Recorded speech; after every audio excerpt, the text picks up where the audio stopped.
Bienvenidos a Presencia Universitaria, un programa de la Universidad Autónoma de Ciudad Juárez difundiendo información y cultura a través de su televisor. Es un gusto poder llegar al final de las transmisiones del presente año y es justamente el tema que abordaremos en la primera de las secciones que comprende este programa. Como es sabido, de una u otra forma todas las civilizaciones, tanto occidentales como orientales, celebran el fin de un ciclo, pero hay que entenderlo esto desde nuestro punto de vista, hay que regresar un poquito a nuestra tradición, hay que ver cómo lo celebraban las gentes que dieron, sobre todo las civilizaciones, que dieron el fundamento para lo que conocemos como el México moderno. Acompáñenos para conocer de qué forma y cómo se ha venido desarrollando a través de los siglos la celebración del fin de año. La celebración del Año Nuevo es una de las fiestas decembrinas que el pueblo mexicano ha realizado por siglos, debido a que las civilizaciones que han desarrollado la ciencia y la astronomía han creado calendarios para medir los días, los meses y los años. Unos calendarios se basan en el año lunar con 260 días y otros en el año solar con 365 días. Entre los mayas, zapotecas y aztecas, el año lunar o ritual contenía 13 meses de 20 días cada uno y el solar o agrícola 18 meses de 20 días más 5 días perdidos. De Europa llegaron dos calendarios, el juliano, que actualmente es el que nos rige, fue creado por el emperador romano Julio César, tenía 12 meses, 7 de ellos cuentan con 31 días, 4 con 30, 1 con 28 y un día más cada 4 años, formando así un año bisiesto. El otro fue instaurado por el Papa Gregorio XIII en 1582. Se diferencia del anterior en el cómputo de los años bisiestos y del número de días por mes. Es utilizado en la actualidad por la Iglesia Católica para establecer las festividades religiosas de fecha removible, como la Semana Santa y el Carnaval. A diferencia de nuestra cultura, los chinos celebran el Año Nuevo en el mes de abril. El Año Nuevo tiene un gran significado para los indígenas de la época moderna. Los zapotecas del Istmo de Tehuantepec llevan un calendario social lleno de fiestas y celebraciones, como las velas, calendas y tiradas de fruta, y al finalizar el año llevan a cabo dos actos que caracterizan a los habitantes de esa región, el regalo de Tanguyú y la elaboración de El Viejo. Estos indígenas utilizan el barro para elaborar sus trastos, adornos y decoraciones, y para obsequiar a sus niños fabrican muñecos de barro. Para los varones, caballos con jinetes, y para las niñas, muñecas con faldas de campana, un bebé en los brazos y una canasta de fruta sobre la cabeza. También ollas, molcajetes y platos pequeñitos, pintados de color blanco con diseños en azul, rojo y amarillo. Esta decoración se utiliza en Juchitán, mientras que el blanco y el oro en Tehuantepec. Para hacer el viejo, utilizan la ropa y los guaraches más viejos que han usado durante el año. Los niños, ayudados por una persona mayor, arreglan al muñeco, lo rellenan con elotes y cohetes, le colocan un coco como cabeza que se decora con carbón, se le añade un sombrero y un cigarro para que se vea de mayor edad. 3 días anteriores al Año Nuevo es puesto en el frente de las casas con un recipiente para solicitar la limosna, la cual se utiliza para comprar cohetes y dulces decembrinos como buñuelos, encurtidos y dulces de nanché. Por las noches, en los barrios, se integran grupos que visitan las casas para pedir la limosna del viejo, que puede ser dinero, comida o dulces, los cuales son guardados para la celebración de la noche del Año Nuevo, y es en este día, a las 12 de la noche, cuando se inicia la quema del viejo, y con esto se finaliza el año e inicia otro nuevo. Con la conquista, los españoles introdujeron la costumbre de escoger y cambiar autoridades al comenzar el año. Esta fecha fue admitida por los indígenas y desde aquel tiempo en muchas comunidades se efectúan ceremonias de cambio de poderes, de varas o de bastones. La vara o bastón simboliza el poder de las autoridades civiles y religiosas de los indígenas. Está hecha de madera dura, principalmente del árbol del Brasil, con la empuñadura metálica. Su tamaño es según la importancia de la autoridad que la usa. Entre los tzotziles y los celtales de Chiapas, en el transcurso de la Nochevieja, se efectúa el cambio de bastón de las autoridades civiles y religiosas, en pueblos como San Juan Chamula, San Pedro Chenaló y Tenanjapa. En Jalisco y Nayarit, entre los huicholes, se hace el cambio de varas, siendo la celebración más importante del año, pues se renuevan poderes. En el primer día del año, las nuevas autoridades, junto con las salientes, van a la cabecera del municipio a confirmar sus cargos de forma oficial. Después, regresan a la sierra, en lo que tardan 3 días caminando, y comienzan los numerosos rituales que se prolongan por 6 días más. Se llevan a cabo danzas sagradas, comidas comunales y entrega de obsequios y varas a los nuevos gobernantes. Aunada a la importancia política del cambio de varas, también existe un significado ritual, pues estas ceremonias dan cohesión y seguridad a los miembros de la comunidad que viven aislados de la población mestiza, reafirmando los valores culturales indígenas. Asimismo, entre la población mestiza, el Año Nuevo se celebra con una cena a la medianoche, con alimentos parecidos a los de la Navidad, de los cuales es más usual el jamón de cerdo. Además, se coloca un frutero con uvas. De estas se reparten 12 por persona. Cada una representa un mes del año y deben comerse rápidamente al mismo tiempo en que suenan las campanadas del reloj, marcando las 12 de la noche. Igualmente es costumbre estrenar en este día una prenda de vestir, que simboliza la idea de renovar los propósitos de la vida, llamados propósitos de Año Nuevo, reflexionando sobre las metas y logros del año que termina y los deseos del que comienza.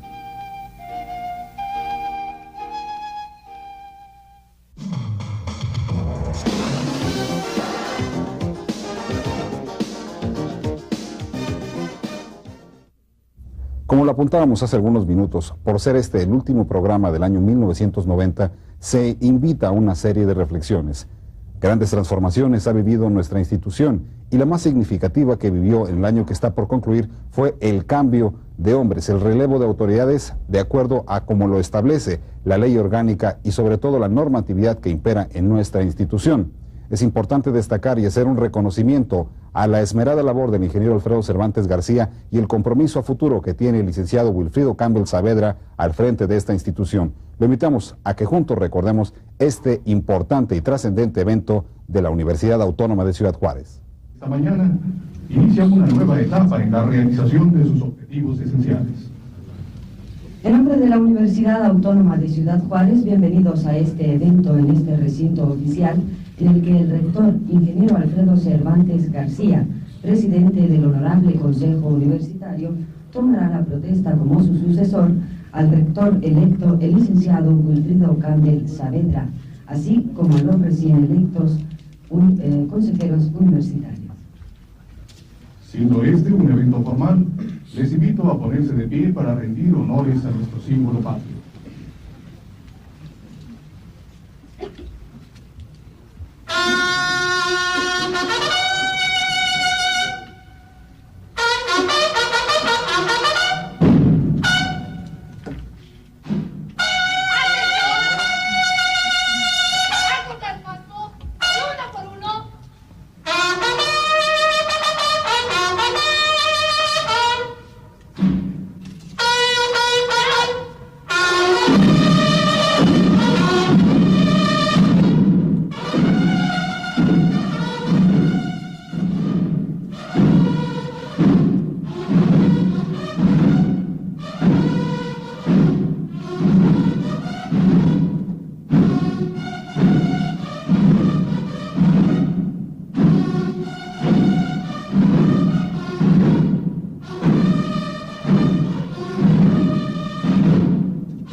Grandes personalidades nos acompañan, pero como ya es costumbre en todos los eventos oficiales de nuestra máxima casa de estudios, se encuentran entre nosotros los ex-rectores de nuestra universidad. En primer término tenemos al doctor René Franco Barrera.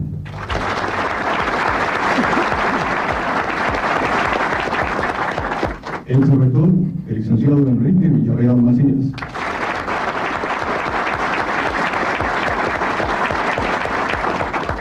Ex-rector, el licenciado Carlos Bernardo Silveira Sainz.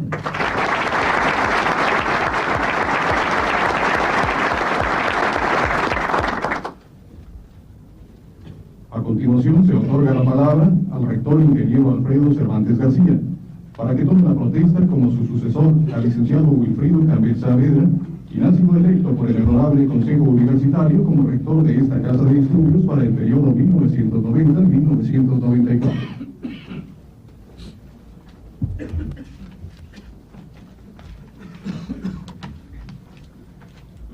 Señor Ramón Navarro, representante del ciudadano gobernador del Estado, Fernando Baeza Menéndez. Ciudadano contador público Jesús Macías, presidente municipal de Ciudad Juárez. Señor representante de la comandancia de la guarnición de la plaza y distinguido estudiante de nuestra institución, compañeros universitarios. Estamos reunidos aquí para una sencilla y significante ceremonia, en donde no asistimos a una transmisión de poderes políticos, sino a una transmisión de responsabilidades de servicio, que debe redundar en provecho de la comunidad universitaria y proyectarse en beneficio de toda nuestra comunidad juarense, que de nosotros espera en buena parte la solución de sus problemas más apremiantes. Con las breves palabras que voy a decir, quiero despedirme no de esta universidad con la cual me hallaré siempre estrechamente vinculado por el cariño y el aprecio que le tengo, sino del cargo de rector que desempeñé con la ayuda y la colaboración de todos ustedes durante más de 5 años. Al hacerlo, quiero expresar 3 conceptos que para mí son fundamentales. En primer lugar, quiero afirmar que durante mi gestión he asistido a una transformación de esta Casa de Estudios, en la cual obviamente he tomado parte al coordinar los esfuerzos que la han producido y al canalizar debidamente los recursos que se necesitaron.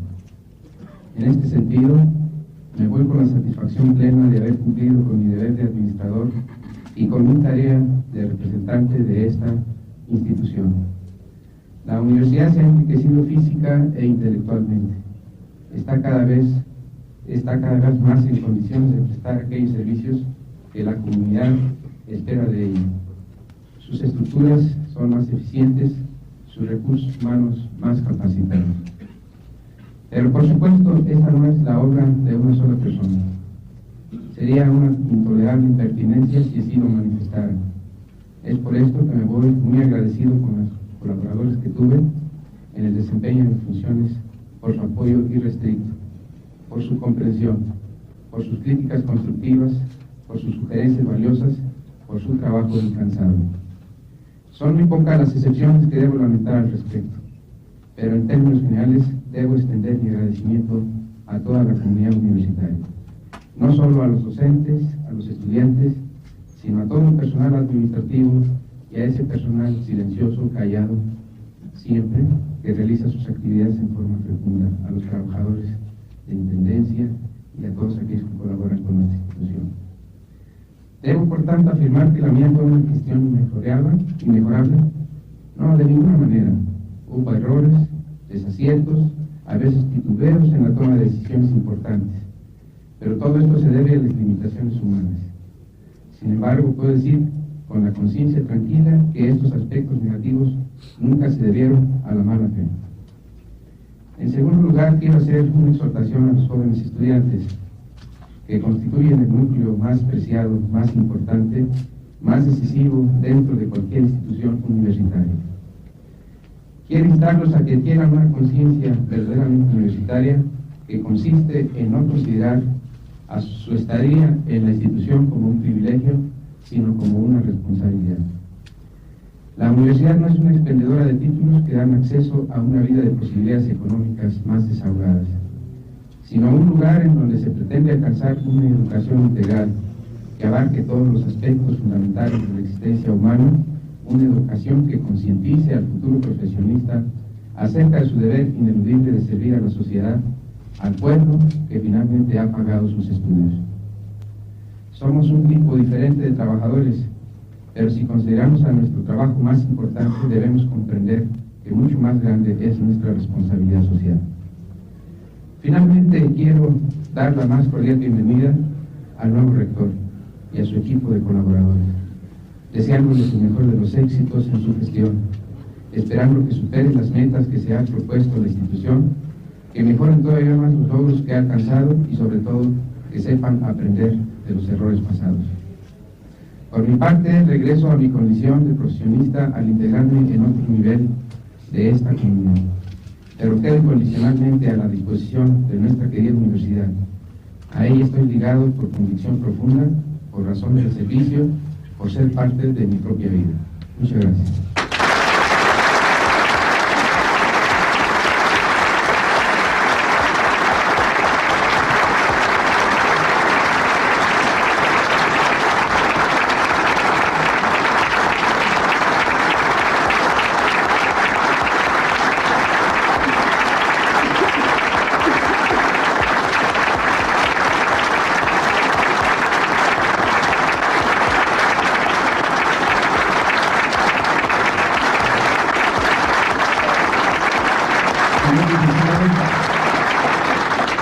Señor licenciado Wilfrido Campbell Saavedra, ¿protesta usted cumplir y hacer cumplir la ley orgánica de nuestra institución y sus reglamentos derivados de la misma? Sí, protesto. Que así lo hicieran, que la comunidad universitaria en su cargo de rector se lo cree mucho. Muchas gracias.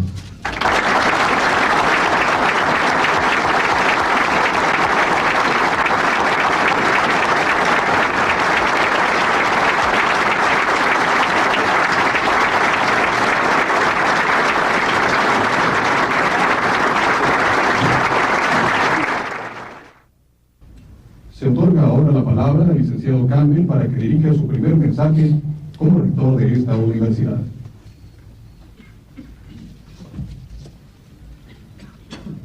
Señor Ramón Navarro, representante del gobernador constitucional del Estado, licenciado Fernando Baeza. Señor contador público Jesús Macías Delgado, presidente municipal. Señor rector, ingeniero Cervantes. Señor representante del comandante militar de la plaza. Honorables miembros del Consejo Universitario. Señoras, señores. Al asumir hoy el cargo de rector de la Universidad Autónoma de Ciudad Juárez, contraemos un especial compromiso con los universitarios y con la comunidad. Es para mí un momento trascendental, una ocasión propicia para compartir con ustedes algunas ideas y reflexiones que estimo de interés colectivo y que deben ser expuestas de manera abierta y sincera. Iniciamos esta administración en condiciones excepcionales. Las circunstancias en que accedimos a esta posición sirvieron para deslindar concepciones y auspiciar definiciones académicas. Estos hechos vinieron a reforzar las expectativas que siempre acompañan a los cambios en el gobierno de las instituciones. Hemos estado asociados a programas de reforzamiento académico y de trabajo universitario, y en ellos pensamos proseguir, ahora con más tenacidad y dedicación, porque las esperanzas de mejoramiento y de avance universitario se han configurado como los fantasmas que habrán de vigilar nuestras acciones futuras.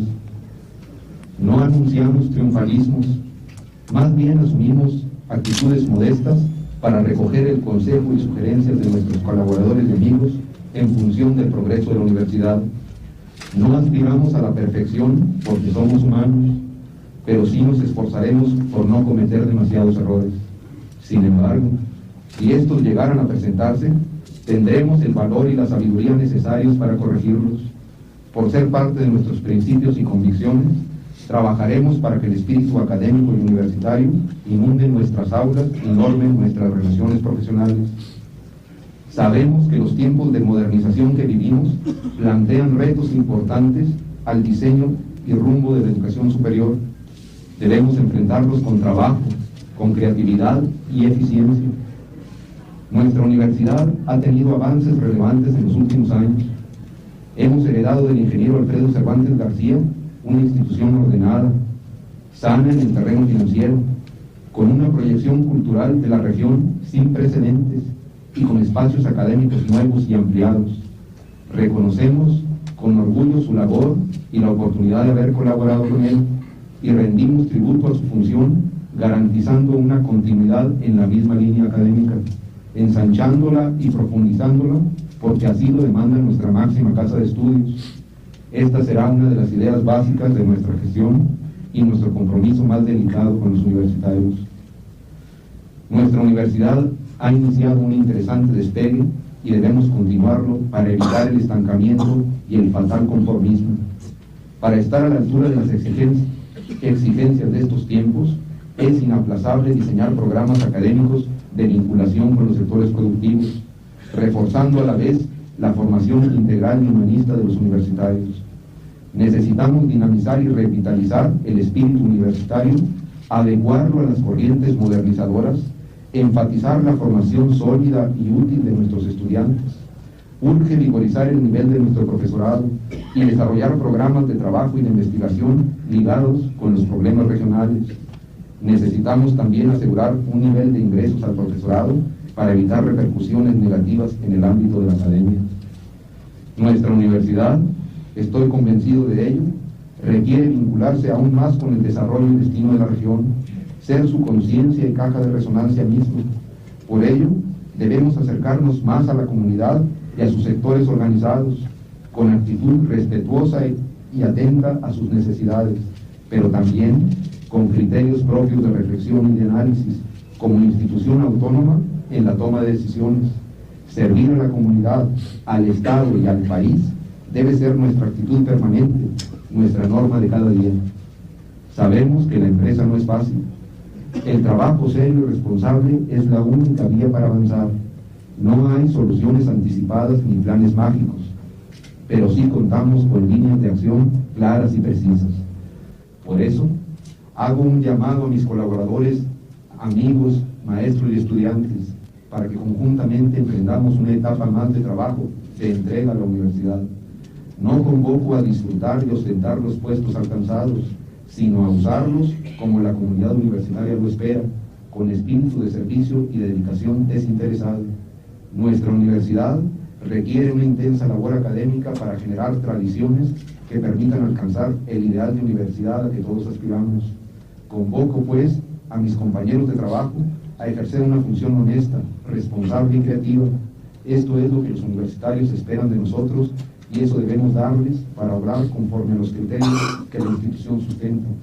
Trabajemos entonces en ese sentido y tengamos como divisa central el privilegiar la vida académica. Solo así estaremos en el camino de alcanzar ese espíritu universitario que es la esencia misma de toda universidad. Muchas gracias.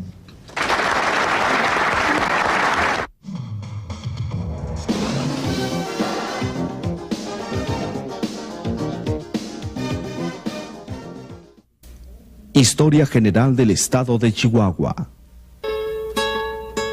Chihuahua. Textos de su historia. La participación de nuestro Estado en el proceso histórico de México, de 1824 a 1921.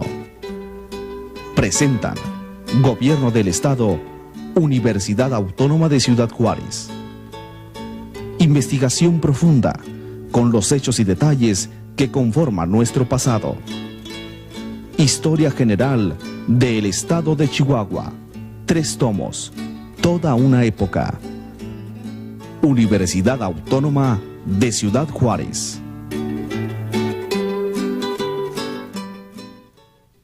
Toda institución de educación superior debe revisar periódicamente algunos de los aspectos académicos, de investigación, de docencia que se viven en el campus universitario. Nuestra institución no es la excepción.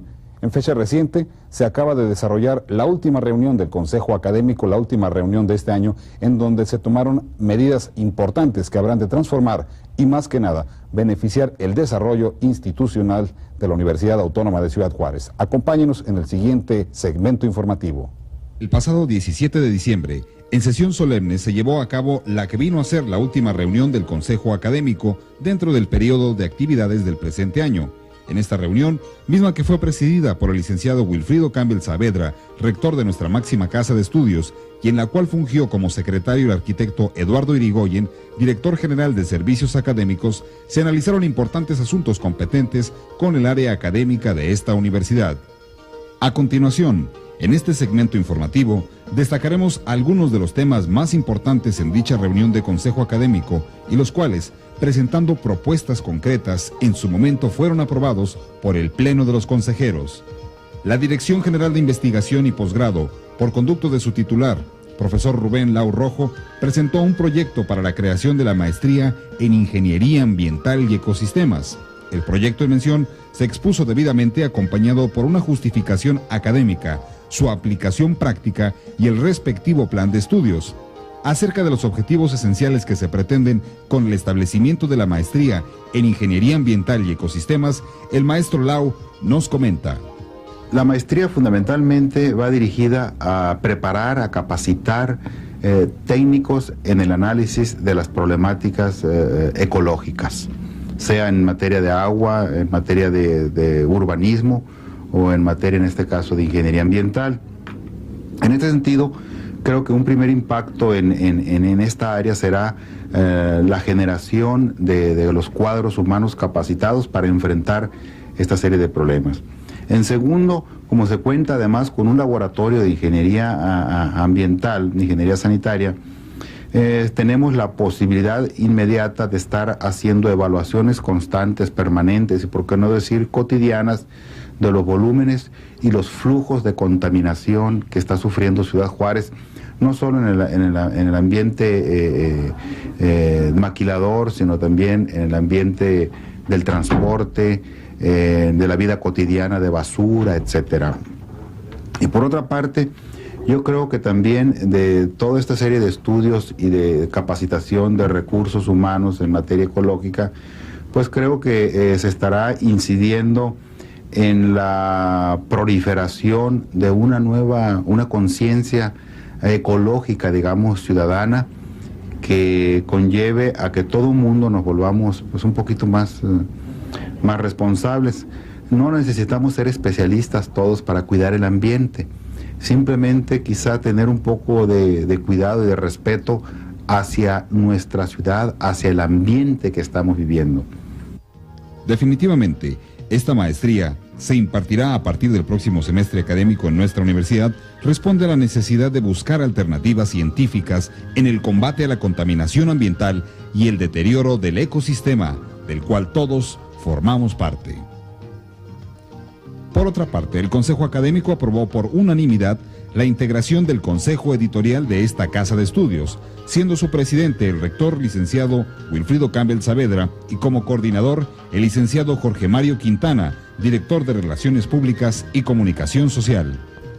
El Consejo Académico y el Consejo Universitario acordaron en su reunión celebrada el 17 de diciembre del presente año la creación del Consejo Editorial de la Universidad Autónoma de Ciudad Juárez. El Consejo tiene dos funciones principales.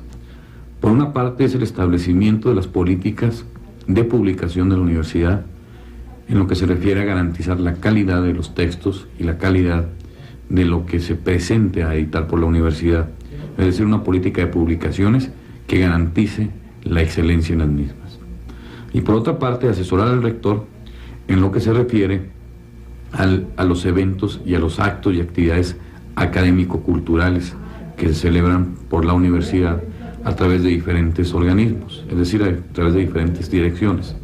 La idea también es garantizar una permanente excelencia y una permanente calidad excelente en los actos que se celebren, para que así esto hable del proyecto de excelencia de la universidad, en lo que es no nada más la actividad académica, sino también en la actividad de la extensión y la difusión. A partir del pasado día 17 de diciembre, la denominación correcta de la otrora Dirección General de Investigación y Estudios Superiores pasa a ser la de Dirección General de Investigación y Posgrado. Veamos el porqué de tal modificación. Es simplemente la idea de hacer una precisión conceptual en la denominación de la Dirección General. El nombre con el cual había venido funcionando esta dirección era Dirección General de Investigación y Estudios Superiores. Bien. Solo que cuando se habla de estudios superiores, este concepto de estudios superiores se refiere a todos los estudios posteriores al bachillerato, o sea, licenciatura y posgrados, ¿verdad? Entonces, esta Dirección General de Investigación y Estudios Superiores no se aboca a controlar y a coordinar todo el trabajo de toda la educación superior aquí en la universidad, sino solamente de los estudios posteriores a la licenciatura, los posgrados. Por eso, para una mejor precisión conceptual, propusimos que en lugar de llamarse Dirección General de Investigación y Estudios Superiores, se llamase en el futuro Dirección General de Investigación y Posgrados. Esto fue aprobado por el Consejo Académico del día 7 de diciembre y fue refrendado por el Consejo Universitario del día 17 de lunes, que acaba de pasar, y por tanto pues ya es un cambio oficial, y en adelante nos llamaremos Dirección General de Investigación y Posgrados. La intención fue solamente hacer más precisa la conceptualización de la denominación de esta dirección general. Uno de los aspectos más importantes en nuestra universidad es el aspecto académico, y a la vez, este es consecuencia, en gran parte, del grado de preparación de los maestros que imparten las cátedras en las diferentes áreas de estudio. Con base en lo anterior, el Consejo Académico aprobó la integración de una comisión dictaminadora que convocará y aplicará exámenes de oposición a aquellos maestros que aspiren a la titularidad de alguna cátedra universitaria. Bueno, influye en esto. Ahora se está obligando a que la cátedra que esté vacante desde antes de iniciar el semestre se haga el examen de oposición o se publique la convocatoria del examen de oposición. Este consiste en dos términos. El primero, una convocatoria interna a los maestros de la universidad. Si no existe algún maestro que pueda dar la cátedra o se declara desierta, entonces se hace una convocatoria externa a la comunidad para ver si hay alguien que quiera presentar el examen. Ya que se junten los candidatos, esta comisión será la que revise, y por supuesto el logro que se hará es que se va a quedar el mejor de todos los candidatos. O sea, vamos a superar en la cuestión académica a los maestros.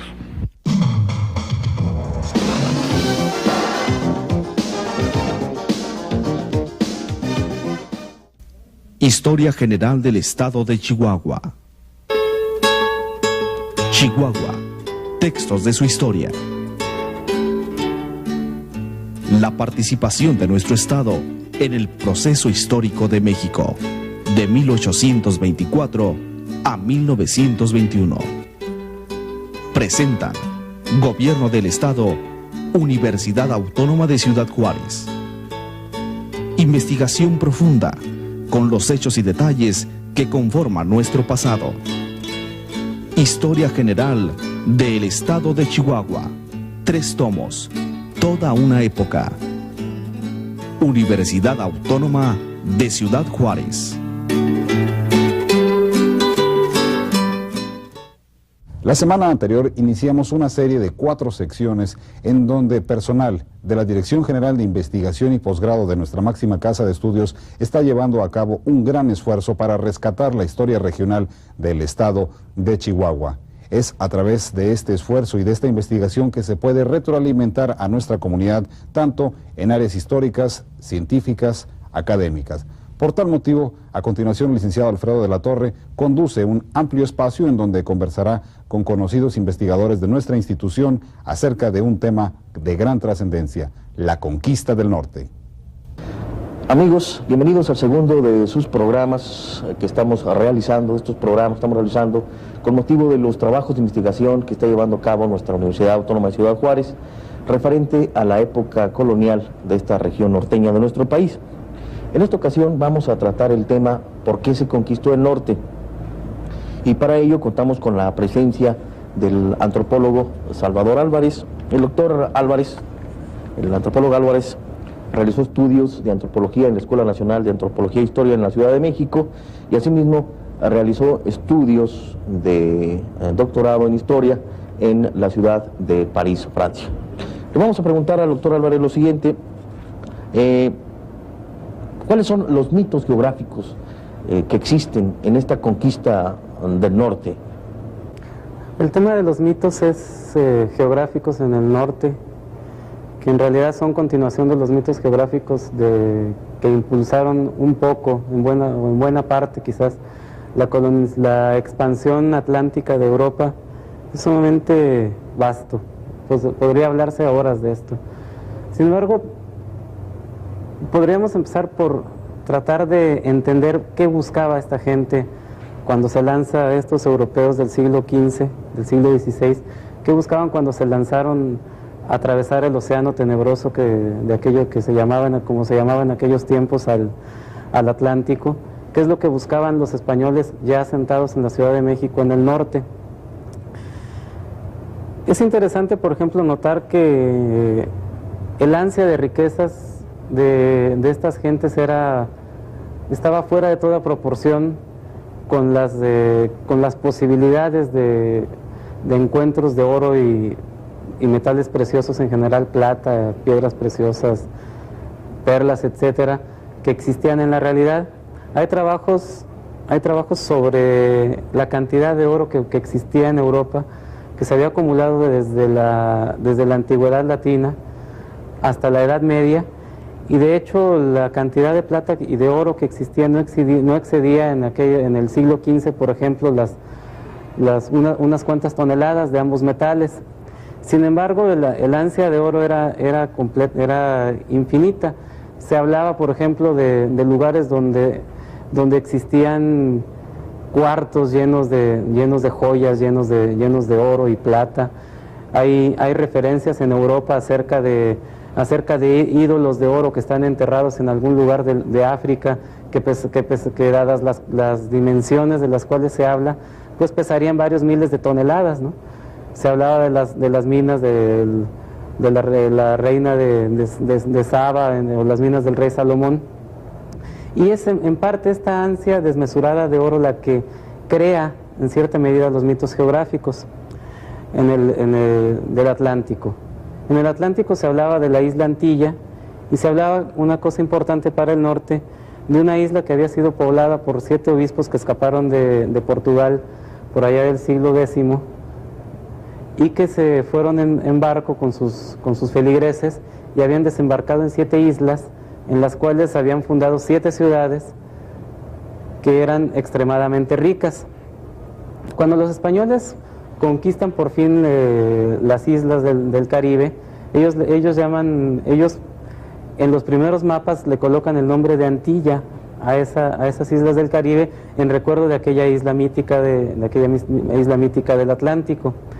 Más tarde, cuando ya los españoles se encuentran en Nueva España, ya se ha conquistado la Gran Tenochtitlan y todo esto, se empieza a hablar de que existe otra Gran Tenochtitlan, otra nueva Ciudad de México en algún lugar del norte.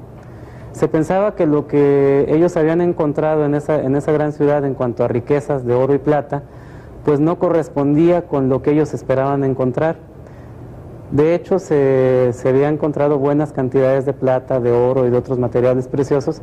Sin embargo, lo que ellos encontraron no guardaba ninguna relación con lo que ellos habían esperado encontrar. Ellos esperaban encontrar algo semejante a las minas del rey Salomón, por ejemplo, o a esas enormes y ricas ciudades de los 7 obispos del Atlántico. Entonces se empieza a hablar de que hay una Nueva México en algún lugar del norte. Por allá de 1530 regresa de un largo periplo por todo el norte de la Nueva España, desde la Florida, la desembocadura del río Mississippi, da toda la vuelta por el norte y va a dar hasta Sinaloa, Álvar Núñez Cabeza de Vaca y su famoso esclavo Estebanico, que era un moro, un hombre de Mauritania, un negro. Y cuando llega Núñez Cabeza de Vaca por allá por Culiacán, es recibido por el gobernador de la provincia y es llevado inmediatamente a la Ciudad de México. Ahí en la Ciudad de México se empieza a decir de que existen 7 ciudades en algún lugar del norte. Se dice que son las ciudades de los indios, de los actuales indios pueblo, que no eran 7 sino 6, aunque en realidad esto en el momento tenía poca importancia. La noticia corre con tanta velocidad en México que estuvo a punto de despoblarse la Ciudad de México de toda la gente que quiso ir a conquistar aquella región. Se organiza una expedición gigantesca para los recursos de la época y sale esta gran expedición comandada por Vázquez de Coronado. Llegan hasta el norte de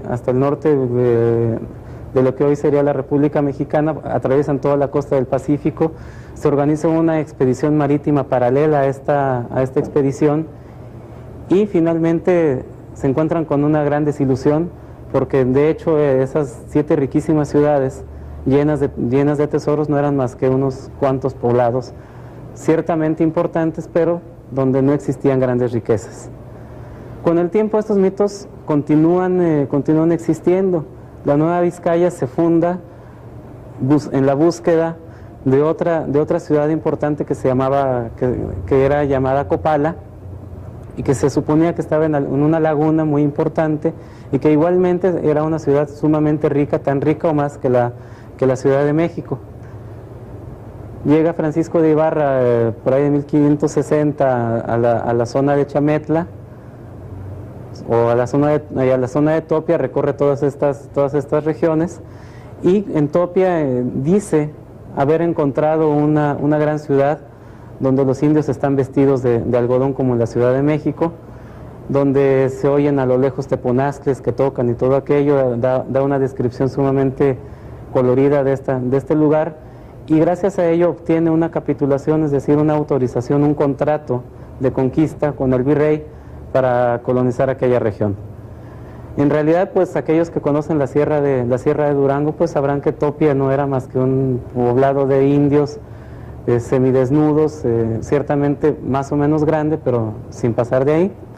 Pero gracias a este contrato de colonización, pues Ibarra se convierte en el primer gobernador de lo que después sería la Nueva Vizcaya, que fue la provincia que cubrió toda la parte noroeste de la República Mexicana.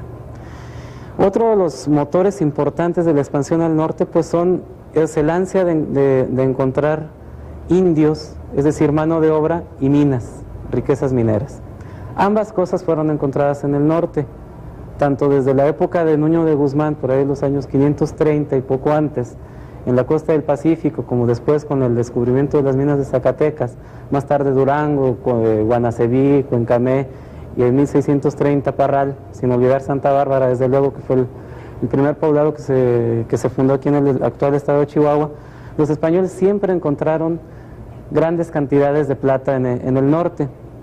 De hecho, podemos hacer una anotación, por ejemplo, cuando se funda Parral en 1631, lo que era la producción de plata de todo el conjunto de la Nueva Vizcaya, en 2 años se duplica. Parral fue un descubrimiento minero de suma importancia.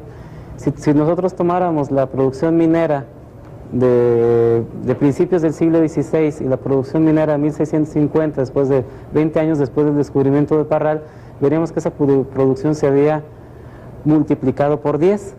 Entonces es importante el impulso minero, pero no hay que olvidar jamás que las minas no se explotan solas. No es posible simplemente llegar y arrancar la riqueza minera de la tierra. Lo más importante en estas regiones, la variable crítica, digamos, del poblamiento del norte fue siempre la mano de obra. La existencia de indios en cada uno de los lugares que se poblaron para el laboreo de las minas, pero mucho más importante para darles de comer a los colonizadores, para sembrar las propias explotaciones de los españoles y también para llevar por medio del comercio, incluso por medio del saqueo, víveres a las poblaciones de españoles.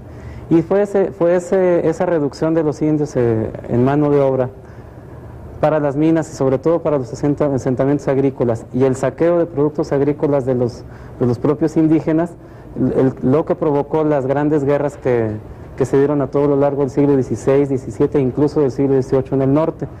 Fue uno de los motores más importantes de la violencia con que se desarrollaron todas las conquistas del norte.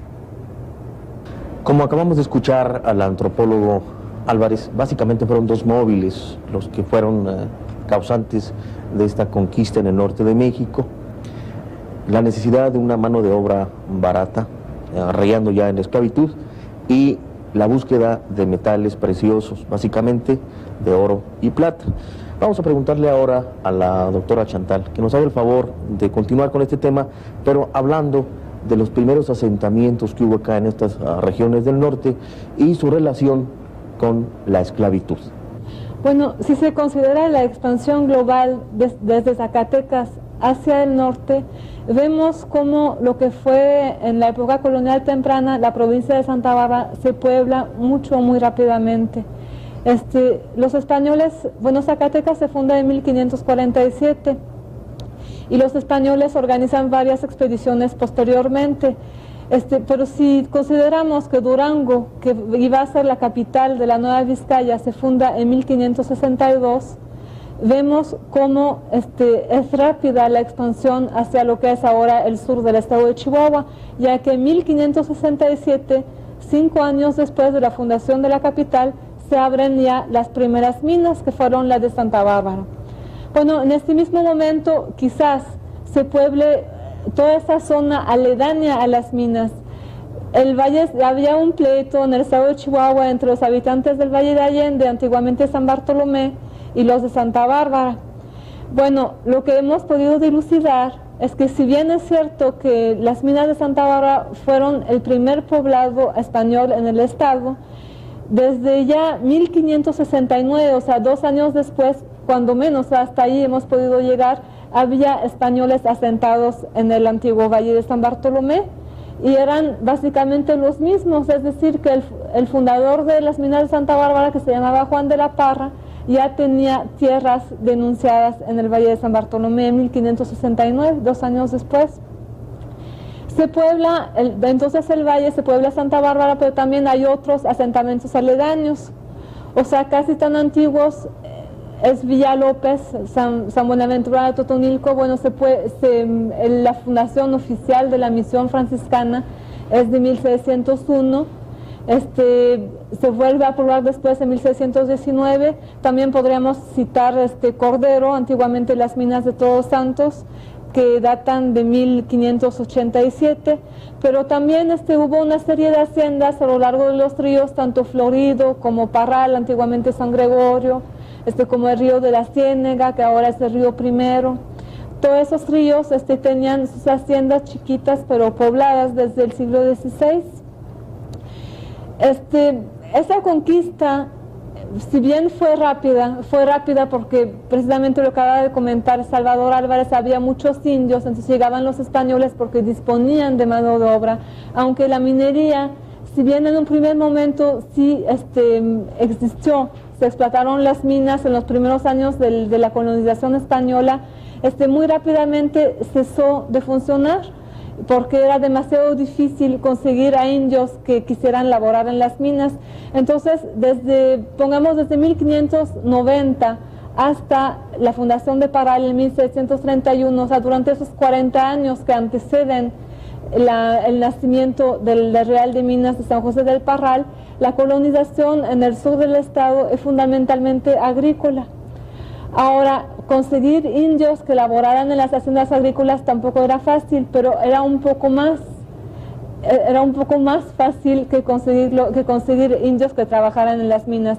Bueno, esos indios eran locales, estaban bajo el régimen de encomienda, es decir, que el rey delegaba poder al gobernador de Nueva Vizcaya, pero que él a su vez delegara poder a los encomenderos, es decir, a los colonos que poblaban el sur del actual estado de Chihuahua. Ellos se encargaban de dar instrucción religiosa a esos indios encomendados, pero por otra parte los indígenas tenían que trabajar para ellos. No siempre eran encomiendas sobre indios locales. A veces esos indios venían de muy lejos. Venían, por ejemplo, esta zona que era de indios sumas, en 1615 ya se entrega a los encomenderos del Valle de San Bartolomé. Lo mismo podemos decir, por ejemplo, de la Junta de los Ríos, que ahora es Ojinaga. También había indios de aquella zona que iban a trabajar hasta el Valle de San Bartolomé. Bueno, eso eran indios de encomiendas, los de la Legión del Paso y los del Valle de San Bartolomé. También había indios esclavos, cautivos de guerra.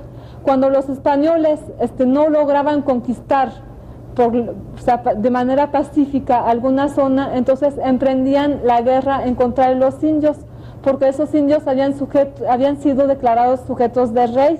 Si ellos no reconocían la autoridad del rey, entonces los españoles jurídicamente, desde el punto de vista claro de las leyes españolas, tenían el derecho de esclavizar a todos los rebeldes. Y es lo que sucedió en todo el norte, aquí en todo el norte, en toda la Nueva Vizcaya, cada vez que los indios se rebelaban. Bueno, unos indios se conquistaron por la vía misional y nada más se esclavizaban en tiempos de rebeliones. Otros eran declarados en un principio enemigos de los españoles y esos se esclavizaron a todo lo largo de la época colonial. Fue el caso de buena parte de los indios ahora extintos, grupos de indios desaparecidos de las llanuras. O sea, sabemos que ahora que hay muchos indígenas en la Tarahumara, en la época colonial había muchos en la región de Chihuahua, había muchos aquí en esta región, había muchos en la zona del Conchos, a todo lo largo del río Conchos, y había también muchos en la zona de Santa Bárbara. Y esos indios, si desaparecieron, fue en buena medida por la esclavitud, porque los llevaban a los asentamientos españoles y ahí por el trabajo excesivo o también por las epidemias que fueron importantes, llegaron a desaparecer. Vamos a concluir este segundo programa que estamos tratando sobre el por qué se conquistó el norte con esta pregunta que le vamos a hacer a la compañerita Claudia Mireya Pérez de Luna. Ella nos va a hablar, nos va a comentar acerca de los caminos que existían en el Chihuahua colonial, caminos que unían a Chihuahua con la costa, con el Pacífico, con el Golfo y con el centro de la República. Veamos a ver qué nos dice Claudia Mireya. Bueno, tenemos que los caminos reales, como se les llamaba entonces a los caminos en la época colonial, son extremadamente parecidos a lo que son hoy las principales vías de comunicación en el estado de Chihuahua. Por ejemplo, tenemos la carretera que hoy une a la ciudad de Chihuahua con Ciudad Juárez, es casi el mismo camino que por entonces seguían los colonizadores. Los principales puntos a los cuales llegaban eran haciendas que estaban a lo largo de este camino, y fuera de estos asentamientos era muy pocos los pueblos o misiones que se establecían. El camino colonial que unía a Chihuahua con la Junta, que es ahora Ojinaga, iba siguiendo el río Conchos. El camino que unía la ciudad de Chihuahua con el sur del estado, o con Durango, con Topia, es extremadamente parecido a lo que es hoy la carretera que va a la Ciudad de México, o la carretera panamericana. La manera, o más bien el tiempo que llevaba a recorrer estos caminos, por ejemplo, de Ciudad Juárez o lo que era entonces el Paso del Norte a la ciudad de Chihuahua, se hacía aproximadamente en 7 a 10 días. Se caminaba en ese entonces lo que es ahora unos 50 kilómetros diarios. Las caravanas que se hacían, ya lo mencionaba Salvador, sobre el comercio que había entre Ciudad Juárez y Chihuahua era muy grande, y aquí se juntaban, se reunían gente o indios de otros lugares, sobre todo del norte hacia Nuevo México, para llevar mercancías al sur del estado o a Chihuahua mismo. Lo mismo, había caravanas que se realizaban del Paso hacia la Ciudad de México cada 3 años. El tiempo aproximado en que se realizaban estos viajes del Paso del Norte a México era aproximadamente de 2 meses. Esto puede hablar, bueno, pues de las dificultades de los caminos y tomando en consideración que la aproximación que se caminaba diariamente era cerca de 50 kilómetros. En esta forma llegamos al final del segundo de nuestros programas sobre la historia colonial del norte de nuestro país. Queremos agradecer muy cumplidamente la presencia de la antropóloga Chantal Cramusel, del antropólogo Salvador Álvarez y de la compañera Claudia Mireya Pérez de Luna. Y también queremos invitarlos a todos ustedes para que nos acompañen al próximo de nuestros programas sobre estos trabajos de investigación que está realizando la Universidad Autónoma de Ciudad Juárez. Misma hora, mismo día, mismo canal. Muchas gracias.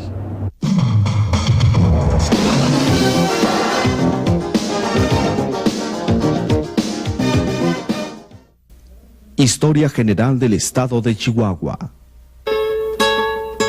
Chihuahua. Textos de su historia. La participación de nuestro Estado en el proceso histórico de México, de 1824 a 1921. Presentan Gobierno del Estado, Universidad Autónoma de Ciudad Juárez. Investigación profunda con los hechos y detalles que conforman nuestro pasado. Historia General del Estado de Chihuahua. 3 tomos. Toda una época. Universidad Autónoma de Ciudad Juárez.